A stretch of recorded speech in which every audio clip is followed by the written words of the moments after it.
Okay, I think we'll get started. Thanks. Muy bien, vamos a empezar. Muchas gracias a todos por haber venido a esta conferencia donde tenemos a Cornelia Ernst, coordinadora en LIBE, Marina Albiol, que es una de nuestras diputadas de GUE, y como saben ustedes, los diputados han vuelto de una delegación la semana pasada en Turquía para investigar la situación después de los acuerdos con Turquía. Así que le voy a dar la palabra a Cornelia Ernst para que nos diga cómo fue la delegación, los objetivos y para que nos dé algo de información sobre en qué dirección van las cosas de cara al futuro. Adelante. Yo voy a continuar en alemán, en mi lengua materna. Muchísimas gracias por estar aquí en esta rueda de prensa.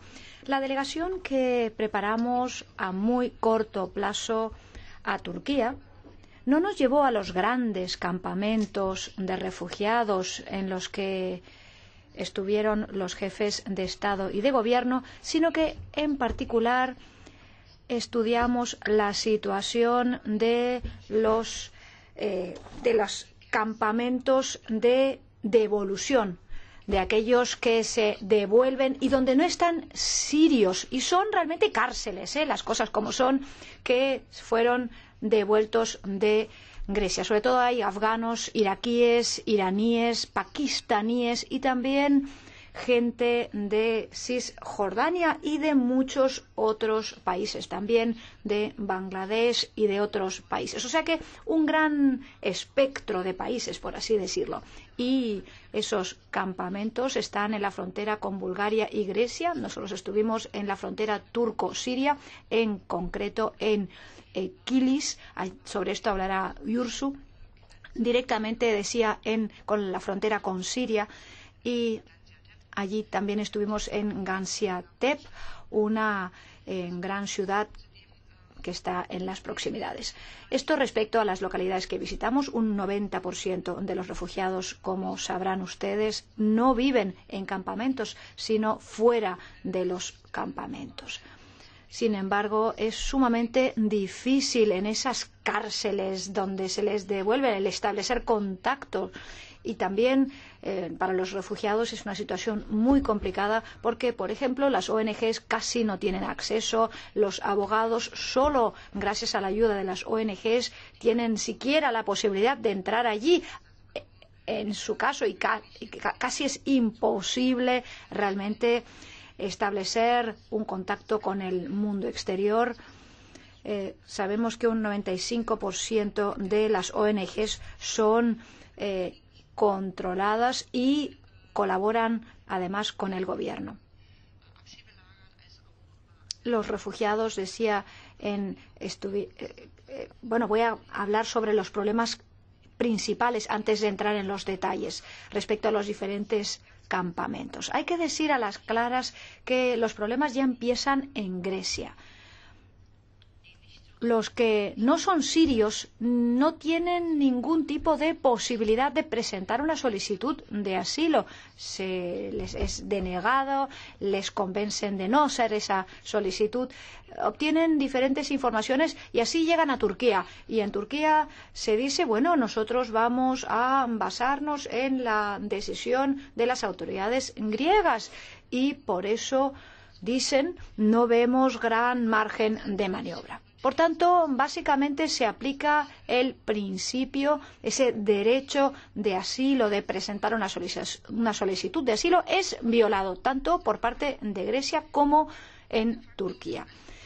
De facto, por tanto, no hay casi nadie que esté en condiciones de hacer valer sus derechos individuales, de por qué han huido. Tampoco hay interpretación y no hay un acceso a través de las ONGs y se carece de cualquier tipo de información. En algunos campamentos teníamos la impresión de que algunos ni siquiera sabían dónde se encontraban verdaderamente. Hay algunos casos de asilo, sobre esto hablarán algunos colegas, algunos casos, decía, en los que realmente tendrían buenas posibilidades de ser reconocidos como refugiados o de otra manera. Y nosotros nos hemos encontrado con algunas de estas personas. tenemos ejemplos. Hay grandes problemas respecto a medidas de integración. No se puede hablar de que Turquía esté en condiciones. Hasta 2013 no existía legislación en materia de asilo. Ahora, sobre la marcha, se ha puesto algo, pero no hay medidas de integración que, por ejemplo, sirvan para los sirios que están en Turquía. Tampoco hay infraestructuras como para ello. Por tanto, es muy, muy difícil para la mayoría de los sirios el poder llegar o acceder, por no hablar de los no sirios. Otro problema es la escolarización de los niños. Se puede hablar de una generación perdida, tanto en el caso de sirios como de no sirios. Muchísimos niños llevan casi 5 años sin acudir a la escuela porque no es posible llegar a ellas. Y además, no hay acceso a las escuelas públicas. Por ejemplo, tampoco hay escuelas sirias propias. Si miramos las conclusiones, podemos decir lo siguiente. En primer lugar, el intercambio de refugiados entre Grecia y Turquía no se produce de conformidad con las normas internacionales. Por ejemplo, el poder presentar una solicitud de asilo, el acudir a un abogado, el que se respeten los derechos fundamentales, pues todo esto es violado. En segundo lugar,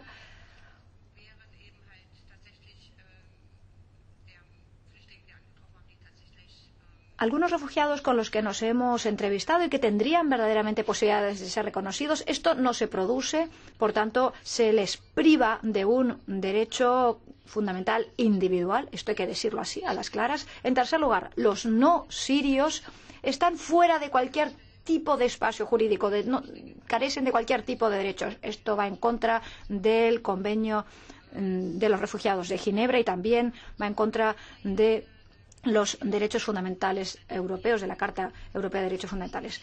También los menores, la situación de ellos, por ejemplo, se violan los derechos con arreglo al Convenio sobre los derechos del menor.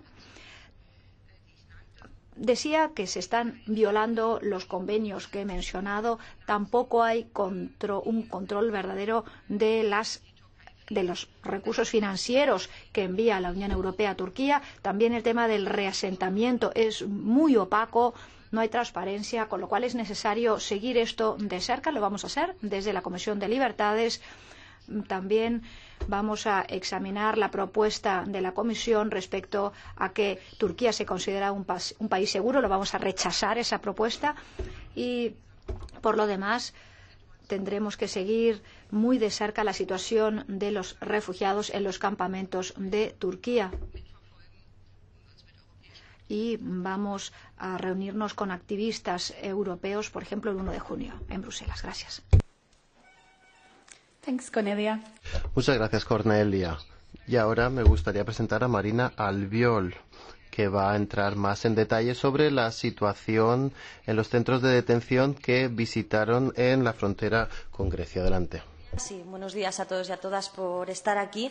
Bueno, como bien ha dicho Cornelia, también uno de los objetivos de esta delegación era comprobar cómo se está poniendo en práctica ese acuerdo Unión Europea-Turquía, ese contrato, porque en realidad lo que hemos hecho es que la Unión Europea ha contratado a Turquía para que Turquía actúe como agencia de deportación de la Unión Europea.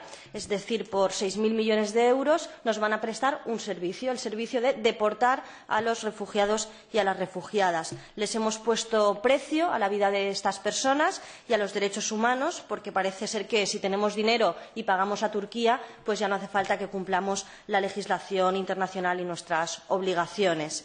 Y por eso esta misión también tenía como objetivo eso, saber cómo se está aplicando ese acuerdo en Turquía.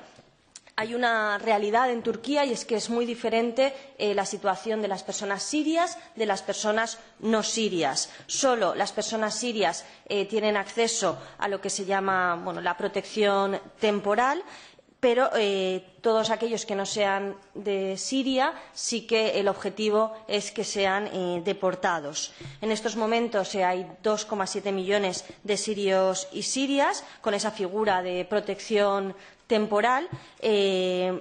Solo el 10% está viviendo en los campos y las personas que están fuera de los campos, sobre todo, están en una situación absolutamente terrible, en unas condiciones de explotación laboral. Nos contaban cómo están trabajando en las fábricas por 200 euros al mes, cómo incluso niños de 10 años están siendo explotados en las fábricas, niños sirios, es decir, se les está utilizando también como mano de obra barata en Turquía. Aparte de eso, ya contaba Cornelia todas las dificultades que tienen de acceso a la sanidad, de acceso a la educación. Y, insisto, estamos hablando solo de los sirios y las sirias porque todos los demás no tienen esa figura de protección y, por tanto, el objetivo es que sean deportados a sus países de origen. Visitamos 2 centros de deportación, 2 centros de detención en Turquía. El primero, el centro de Edirne, un centro que está cerca de la frontera con Grecia. Es un centro en el que en esos momentos se encontraban dentro del centro como 397 personas. Es un centro en el que llevan a aquellas personas que son detenidas por la policía, por la gendarmería turca cerca de las fronteras o en las ciudades. Es decir, no son aquellos que deportamos desde Europa, eso es el otro centro, sino que son los que son apresados, detenidos cerca de las ciudades, los llevan al centro de Edirne. En estos momentos había 397 personas, hasta de 40 nacionalidades. Había de Irak, Afganistán, Palestina, Myanmar, Eritrea y otras tantas. Pudimos hablar con los internos. La verdad es que la situación era absolutamente terrible. Estamos hablando de habitaciones con 12 camas. Algunos nos contaban cómo llevaban 2 meses sin haberse ni siquiera cambiado de ropa porque no les daban ropa para cambiarse. Y, como decía Cornelia, tampoco tenían acceso a las ONGs, no tenían acceso a los abogados, dificultades para acceder al médico dentro del centro. Pudimos hablar con una mujer de Afganistán que estaba esperando a ser deportada probablemente, un grupo de pakistaníes a los que no se les había dejado pedir asilo, incluso dos personas que decían ser menores y que estaban también en el centro de detención. Hay que decir que, y una de las cosas yo creo más importantes, es que muchos y muchas de las que estaban en este centro nos denunciaron que habían sido devueltos en caliente desde Grecia o desde Bulgaria, es decir, directamente expulsados sin la posibilidad ni siquiera de pedir asilo. Y el otro centro que visitamos es el centro de Kirklareli, y este centro sí que es un centro que actúa dentro del acuerdo Unión Europea-Turquía, porque es el centro al que llegan aquellos refugiados y refugiadas que son deportados desde las islas griegas. Es decir, era un centro de refugiados, era un centro de recepción, pero desde el 1 de abril y con la firma del acuerdo se ha convertido en un centro de deportación, en un centro donde directamente llegan desde las islas griegas, los trasladan a este centro y desde ahí esperan a ser deportados. Es un centro que se construyó con dinero de la Unión Europea, con fondos de la Unión Europea, y de hecho creo que una de las cosas que más impacta es que todo el centro está lleno de banderas europeas para que quede bien claro que es Europa quien ha pagado este centro y que al final lo que se está haciendo en este centro es aplicar las políticas que se han diseñado en Europa, en Bruselas. Cuando estuvimos en el centro había 416 internos de Afganistán, Bangladesh, Pakistán, Irán, Myanmar, Marruecos, Argelia, esperando a ser deportados. La verdad es que las personas de la Dirección General de Migración que nos enseñaron en el centro nos lo estaban enseñando realmente orgullosos de ver, para enseñarnos cómo Turquía está cumpliendo la parte del acuerdo con la Unión Europea y cómo están haciendo los deberes que les hemos puesto desde Europa y están deportando a todos aquellos que quieren que desde Europa les pedimos que deporten. Tuvimos también contacto con varias personas en este centro Insisto, la misma situación que en el otro centro. No tenían posibilidad de pedir asilo, no tenían acceso a abogados, las ONG tampoco tenían acceso al centro, los periodistas, por supuesto, no tenían acceso al centro. Y el centro de Kirklareli es uno de los 6 centros que hay en Turquía que han sido pagados con fondos de la Unión Europea y que han pasado a ser de centros de recepción a ser centros directamente de deportación. Y, bueno, dejo a ellos. Gracias. Thanks, Marina. Muchas gracias. Y ahora le voy a dar la palabra a Josu Oresti para que nos cuente lo que ocurrió en la frontera con Siria. Adelante. Gracias, Nicky. Bueno, pues sí, el tercer día de la delegación fuimos a la frontera con Siria. Concretamente, primero, como comentaba Cornelia, a Gaziantep, donde nos reunimos con las responsables de la ACNUR. Y luego nos trasladamos a media tarde a Kilis, una ciudad de unos 80.000 habitantes, más casi 120.000 personas refugiadas, que está situada a 5 kilómetros escasos de la frontera con Siria, pero en la que hay 2 campos de refugiados que están situados en la misma frontera con Siria y que han recibido ataques de cohetes, al igual que Kilis, y también tiroteos a ambos lados de la frontera. Desde enero, Kilis, toda esa zona, ha recibido al menos 70 impactos de cohetes lanzados por Daesh, por ISIS, que han causado unas 21 muertes. El día que fuimos nosotros, a media tarde, aquella mañana, habían caído 2 cohetes en la misma ciudad de Kilis. Bueno, con la gravedad, además, de que esos campos, cuando fuimos, llevaban un par de días cerrados, es decir, había 40.000 personas encerradas en esos campos y con riesgo de ser atacadas por cohetes, como decía, o por tiroteos al otro lado de la frontera. En Kilis lo que hicimos fue recabar testimonios de personas que habían cruzado, en algunos casos hace unos meses, y en otros en el último mes. Probablemente hablamos con 2 de las últimas personas que lograron cruzar en esa parte de la frontera. Recabamos testimonios, como os podéis imaginar, muy duros, como el primero, cuando nos reunimos con un periodista sirio y un profesor de matemáticas, realmente indignados con la actitud de la Unión Europea, porque obviamente se sentían no solo abandonados, sino que sentían que los Estados miembros de la Unión Europea no estaban haciendo nada, o directamente estaban dejando la situación terrible por la que pasan los desplazados en Siria, pero también la situación de abandono que sienten en buena medida en Turquía. Por ejemplo, uno de ellos, Ahmed, nos comentaba por qué al menos la Unión Europea no es capaz de financiar directamente la construcción de escuelas y la formación y preparación de profesores, para evitar precisamente lo que Cornelia contaba, de una generación perdida entre las personas refugiadas en Turquía procedentes de Siria, aunque no solo de Siria. Una generación que está creciendo sin educación, sin seguridad y, por lo tanto, sin futuro.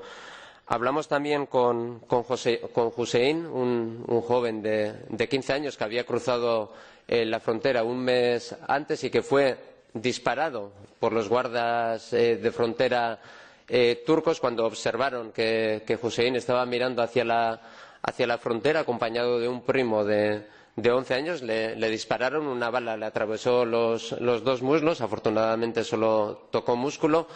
Hussein y su primo esperaron un poco a que los guardias de frontera se preocuparan y ocuparan de otro grupo de personas refugiadas que trataba de cruzar también hacia Turquía, y aprovechando ese lapsus, lograron cruzar a través de la trinchera y de la valla, al lado turco, ¿no?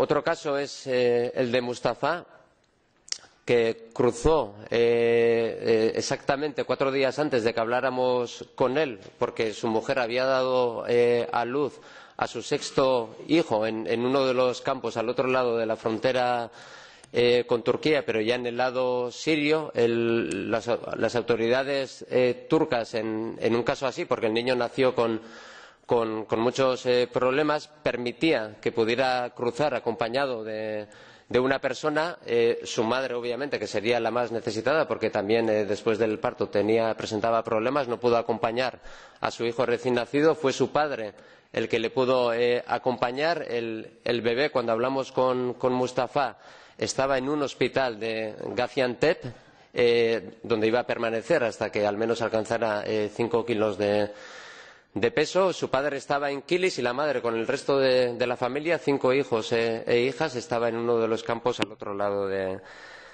Siria. Es decir, hemos recabado testimonios realmente duros que muestran la situación, por una parte, de estas personas en el lado turco, digamos en Turquía, pero también que retratan perfectamente el caos y la desolación y la situación de peligro por la que viven centenares de miles de desplazados que están en el lado sirio. Para que os hagáis una idea, Kilis está situada más o menos a la altura de Alepo. Conocéis cuál es la situación en Alepo, y esos ataques desde diferentes posiciones están provocando, al menos que solo en esa zona haya unas 200.000 personas desplazadas y atrapadas en ese lado, porque la frontera está absolutamente cerrada, y eso es, en nuestra opinión, un crimen, porque todas esas personas están sujetas y son objeto de ataques y de bombardeos, y en unas condiciones tanto para pernoctar como de salud o de comida, pues realmente nefastas. El objetivo declarado es que nadie entre en Turquía, y la consecuencia, como decía, es que hay centenares de miles de personas atrapadas ahora mismo en esa zona. En la frontera, aunque está cerrada y a pesar de ello, pues las personas refugiadas intentan entrar, Turquía está tomando todas las medidas que tiene a su alcance, incluido el disparar a estas personas para que no puedan entrar. La situación de los campos en la frontera es de extremo peligro, y la sensación de todos ellos, además de indignación, es de absoluto abandono. Gracias. Thanks, Yosu. Muchas gracias, Yosu. Me gustaría pasar ahora a las preguntas, así que les doy la palabra por si tuvieran alguna pregunta. Si pueden decir su nombre y el medio de comunicación al que pertenecen, adelante. Hi, Catherine Fjord, EU Reporter. Catherine Fjord, de Euro Reporter. Me pregunto, ¿cuál es la reacción a esa afirmación reiterada por parte de la Comisión Europea de que el acuerdo entre la Unión Europea y Turquía es jurídicamente legal y que además cumple tanto el derecho internacional como el europeo? Gracias.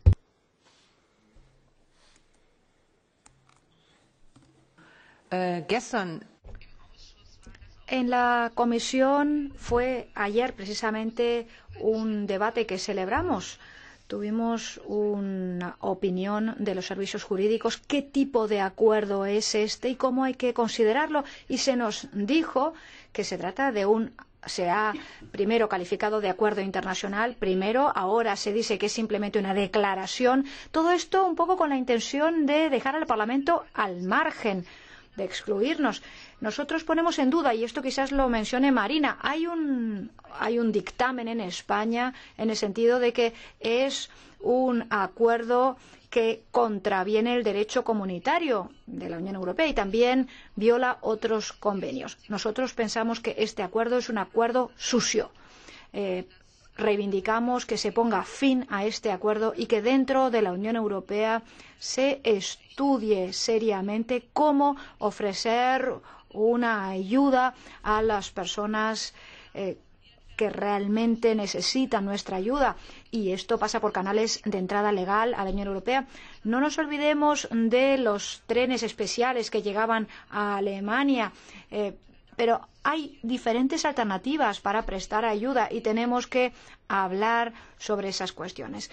Vamos a tratar de luchar en contra de este acuerdo, en particular para que no se considere a Turquía un país seguro, un tercer país seguro, porque además no es el caso. Y pienso que los derechos humanos no se pueden echar por la borda. La Unión Europea considera que es uno de nuestros valores y nosotros lo vemos así. Okay. Are there further questions? ¿Alguna pregunta más? Perdón, adelante, Marina. Este no es solo un acuerdo absolutamente cruel y inhumano, sino que además es un acuerdo ilegal. Y es un acuerdo ilegal porque consideramos que incumple la Convención de Ginebra, el Pacto Internacional sobre Derechos Civiles y Políticos, la Carta Social Europea, el Convenio Europeo de Derechos Humanos, los propios tratados de la Unión Europea e incluso, yo diría, que la Carta de Derechos Fundamentales de la Unión Europea y constituciones de los Estados miembros. Y por eso, de hecho, nosotras en el Estado español hemos puesto una querella al presidente en funciones, Mariano Rajoy, por haber firmado este acuerdo, porque entendemos que es un acuerdo ilegal. Y luego, por otra parte, insistimos, también es ilegal porque sobre todo el acuerdo se basa en considerar a Turquía un país seguro cuando Turquía no es un país seguro, y creo que lo que hemos contado aquí lo demuestra. Primero, porque no se puede excluir a todas unas nacionalidades de la petición de asilo por ser de una nacionalidad concreta, sino que las peticiones de asilo se supone que se tienen que revisar de manera individual, pero se excluye de la posibilidad de pedir asilo a todos aquellos y aquellas que no sean de Siria. Segundo, no es seguro por la situación de explotación y de falta de condiciones en las que están viviendo los sirios y las sirias. No es seguro por la violencia en las fronteras que estaba comentando Josu, y no es seguro tampoco por la falta de libertad de expresión, manifestación. Sabemos que hay periodistas encarcelados en Turquía y, por tanto, todo esto hace que el acuerdo Unión Europea-Turquía no sea un acuerdo, desde nuestro punto de vista, no sea un acuerdo legal. Sí, perdón. Un acuerdo que acepta o financia las condiciones de prisión que hemos observado, incluyendo a mujeres con hijas por el único delito, con todas las comillas del mundo, de querer salvar el futuro de sus hijas, es ilegal, es sucio, es inmoral, por supuesto es inaceptable para nosotros. Thanks, Marina and Yossi. Muchas gracias, Marina y Yossi. Siguiente pregunta, adelante. Oui, bonjour. Buenos días, Chipin. Olimpia, agencia de prensa de Atenas. Ayer seguí la comisión LIBE y es impresionante ver cómo hemos visto que Europa ha ido pasando todo esto en el silencio. Ahora se habla de acuerdo, pero ayer se hablaba de declaración no vinculante.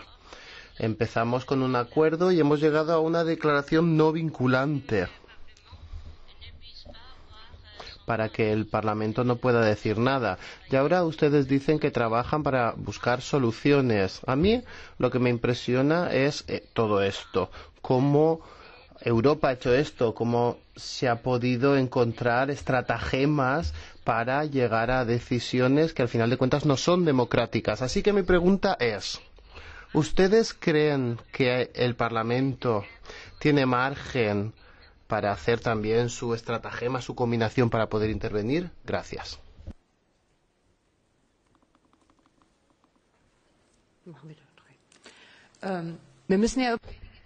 Yo creo que tenemos que decidir ciertas cosas. Por ejemplo, el tema de los países de origen seguros.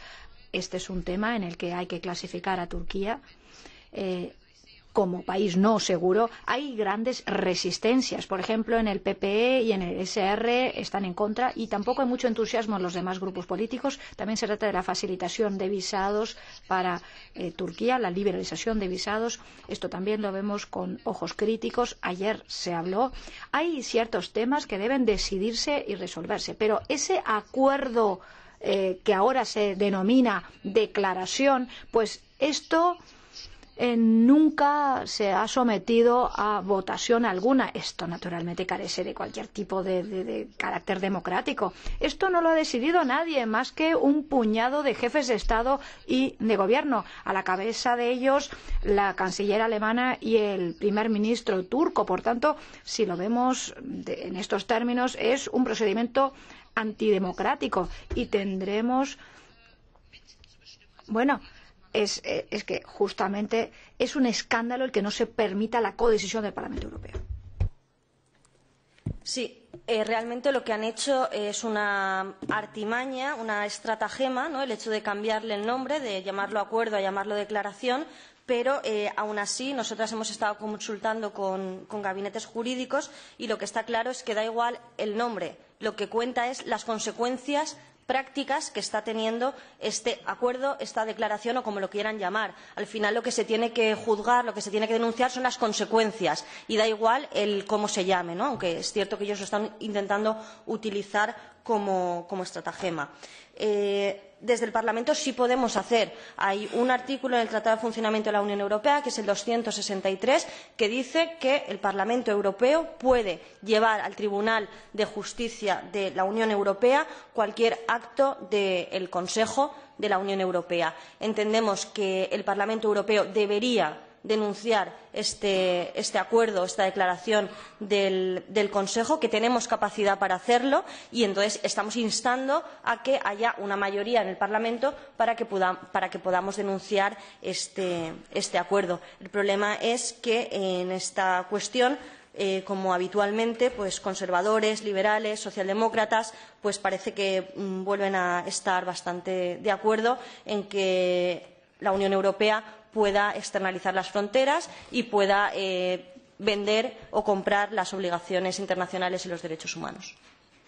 Sí, sería un Parlamento Europeo mucho más sano si fuera capaz de concretar las estrategias y estratagemas para poder driblar o esquivar las consecuencias de este acuerdo, ¿no? Como comentaba Marina. Yo creo que la sociedad es la que va a impulsar o a provocar que las instituciones hagan políticas realmente acordes a lo que se espera de ellas y acordes a una ecuación muy sencilla, todos los derechos para todas las personas, y eso es algo que hoy no se cumple. A mí me gustaría realizar un llamamiento a la ciudadanía realmente para que empuje y obligue a sus gobiernos a cambiar sus políticas. Al final, aquí de lo que se trata es del tipo de sociedad que queremos tener y, desde luego, para nosotras no es esta la sociedad ni el tipo de sociedad que queremos. Aspiramos a una sociedad mucho más sana, progresista, justa, equitativa que lo que nos están vendiendo e imponiendo. Thank you. We're going to have to wrap it up now. Muchas gracias. Vamos a tener que terminar ya. Lo que pueden hacer es echarle un vistazo al informe que se ha elaborado. Hay copias en la parte trasera de la sala. Y luego, pues, si tuvieran alguna pregunta más, diríjanse a nosotros aquí fuera de la sala. Muchas gracias por haber venido.